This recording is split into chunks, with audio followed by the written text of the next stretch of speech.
Assalamualaikum warahmatullahi wabarakatuh. Halo semuanya. Di video ini kita masih membahas ujian akhir semester Take Home Exam THE dari Universitas Terbuka semester 2021.2. Nah, hari ini kita melanjutkan video yang kemarin. Kita akan membahas soal nomor 2. Langsung saja kita bahas di nomor 2 ini. Soalnya Tovan ingin mengetahui lebar suatu sungai dengan meletakkan batu pada A, B, C, dan D seperti gambar. Nah, ini ya, A, B, C, D seperti gambar. Nah, titik P ini mewakili pohon. Sehingga nanti diketahui AB-nya ini 5 meter, AB, DB-nya 2 meter, CD-nya 3 meter. Nah, yang ditanyakan berapakah lebar sungai tersebut? Nah, ini sebenarnya adalah soal tentang kesebangunan ya. Lebih tepatnya aplikasi kesebangunan dalam kehidupan sehari-hari. Dalam kasus ini menentukan lebar sungai. Jadi ini ada matahari. Jadi tadi meletakkan batunya itu nggak sembarang ya teman-teman ya. Jadi ini kita akan mengukur lebar sungai dengan bantuan ada pohon nih. Terus ini bayangannya pohonnya. Jadi bayangan pohonnya itu panjang ya sampai C sini. Kemudian titik A itu ditarik tegak lurus dari P, dari pohonnya. Karena kita akan mengukur lebar sungainya. Nah, kemudian titik D ini ditarik juga tegak lurus ya teman-teman ke tepian sungainya. Makanya nanti ABD itu terletak di garis lurus. Satu garis ABD. Nah, B-nya ini nanti perpotongan dari AD ini. Nah, nanti ya ini teman-teman bisa praktekkan di kehidupan nyata ya. Jadi ya nyari pohonnya yang di pinggir sungai, kemudian kalau bayangannya panjang gini mungkin pagi hari atau sore hari. Nah, kita langsung saja kita selesaikan soalnya. Kita tuliskan dulu ya teman-teman ya. Kita ya dicek dulu lah kesebangunannya. Ini dari segitiga ABB. Kemudian saya buat lagi segitiga BCD ini.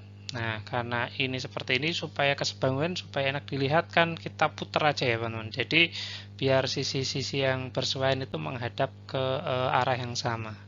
Ini saya putar. Nah, BCD-nya saya rubah. Nah, ini kan kelihatan ya teman-teman ya sisi yang bersesuaian. Miringnya di sini, ini miringnya di sini, yang pendek di bawah, yang panjang di samping. Nah, kemudian kita tulis yang diketahui nih teman-teman. Yang diketahui yang pertama AP ini ya teman-teman, 5 meter. Kemudian DP-nya 2 meter. Kemudian CD-nya itu 3 meter. Nah, nanti yang ditanya lebar sungai. Lebar sungai dalam hari ini apa teman-teman? Ini ya, AP. AP ya. Jadi yang ditanya lebar sungai atau kita mencari panjang AP. Oke, langsung kita jawab saja.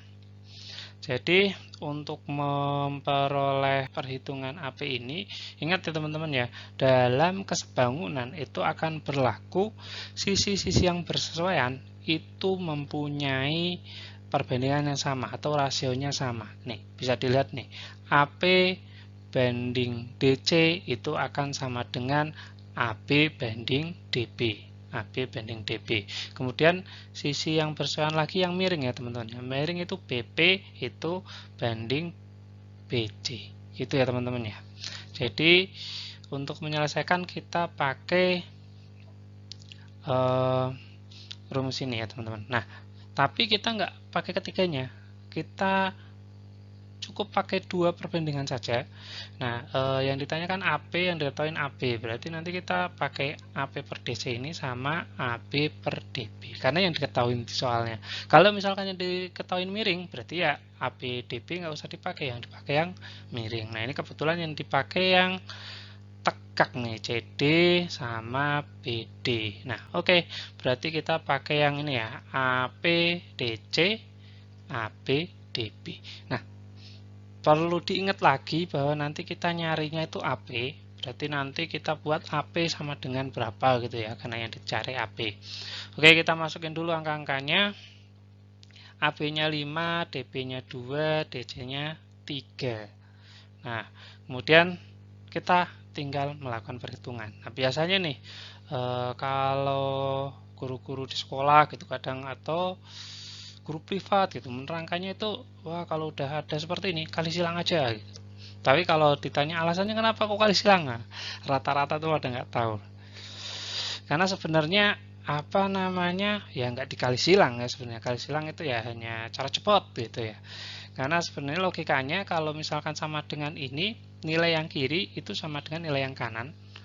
Atau kita bisa menganggapnya, biasanya saya analogikan sebuah timbangan. Jadi timbangan kan mempunyai dua sisi kiri sisi kanan ya, yang beratnya sama, yang seimbang. Ini juga sama dengan juga sisi kiri sama sisi kanan itu sama. Nah, di timbangan kita bisa menambah kedua timbangan ya bebannya. Misalnya tambah 2 kan timbangannya akan setara ya.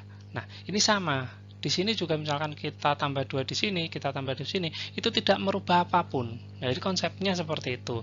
Nah, dalam hal ini kita nggak melakukan tambah atau kurang, tapi kita akan melakukan perkalian. Sama dengan timbangan, misalkan ada timbangan anggap saja 2 kilo ya. 2 kilo, kiri 2 kilo, kanan 2 kilo. Kalau misalkan kita kali 3, kiri jadi 6 kilo, kanan jadi 6 kilo. Jadi tidak merubah apapun. Nah, dalam case ini supaya 3 dan 2-nya habis, itu kali berapa ya supaya mudah ya? Dikali KPK-nya. Berapa itu? 6. Atau ya pikir aja bilangan yang bisa membagi 3 sama 6. Yaitu 6. Berarti nanti kita kalikan 6 kedua ruas. Nah, kalau kita kalikan 6, jadi kan nanti 6 kita bisa coret ya teman-teman ya. Jadi 6 bagi 3 itu 2. Terus 6 bagi 2 itu 3. Itu ya. Nah, jadi ya memang nanti hasilnya 2 AP terus 5 kali 3 15. Ya seperti kali silang. Ya seperti kali silang gini. Cuman kan sekarang kita tahu nih, sebenarnya bukan dikali silang, tapi kita melakukan operasi yang sama. Dalam hal ini kita mengalihkan 6 di kedua ruas. Di ruas kiri kita kali 6, ruas kanan kita kali 6. Gitu ya. Nah, kemudian hasilnya ini 2AP sama dengan 5 kali 3, 15. Jadi AP-nya sama dengan 15 per 2 atau 7,5. Nah, sama seperti ini loh. Kok bisa jadi 15 per 2 di mana?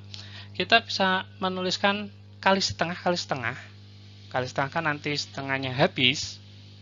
Ya, jadi setengahnya habis. Atau kita bisa tuliskan ya bagi 2 gitu juga apa-apa. Bagi 2 ini bagi 2. Nah, ini kan 2-nya habis. Tinggal AP saja. Nah, ini 15 per 2 atau 7,5. Nah, jadi lebar sungainya adalah 7,5 meter. Gitu teman-teman. Kalau misalkan ada pertanyaan silakan ditanyakan di komentar. Oke, sampai ketemu lagi di part 3.